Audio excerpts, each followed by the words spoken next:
stones at beehives. I can adequately judge which sting recovers faster.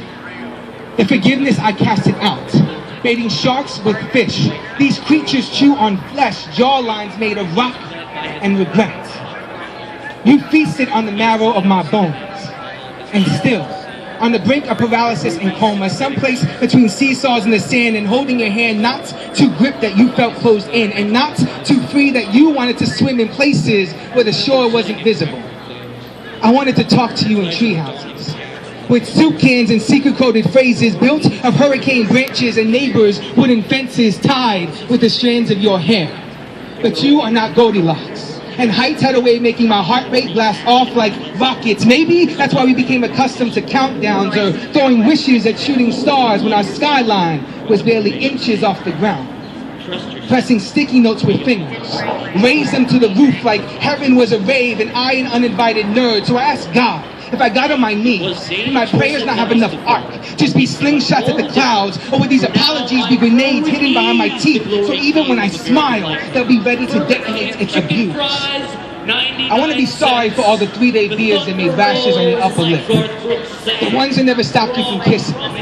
Maybe God made our bodies as metaphors, and while we are investigating in Bibles and sonnets, he's been biting fingernail down to cuticle, saying it's as simple as this. We consume foods we love to eat, and eventually it all exits, and rarely beautifully. I mean, I've never seen a shit I wanted to decorate or showcase. What if that's the secret? That these feelings are stomach virus, and regardless of how hard we try to fight it, it's destined to play its course. We are destined to force patience, to not be so hesitant. We are destined to ignore that the extermination must begin. Everyone loves a sequel, but not all originals are meant to be continued. I want to apologize for all the razor blades I didn't throw away. There were days that the bandages felt like corsets, tightened with wrenches, and the only way I could breathe was to cut my cheek shaving. It said a dog can always remember his owner's scent. I was hoping my blood had canine tendencies, since memories have a way of embellishing in each direction. As a young boy, I would collect sporting cards of my father. One of the few endeavors of ours I don't want tarnished. Remember staring at them for hours, making sure the creases stayed sharp, teams in order, like I was looking at it for the first time today. Nah, as in ever.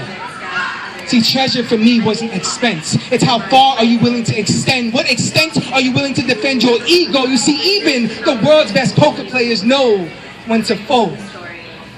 I'm sorry I was the son whose flaws you screamed during trailers, who trailed any breadcrumb of compliment that held me in your favor.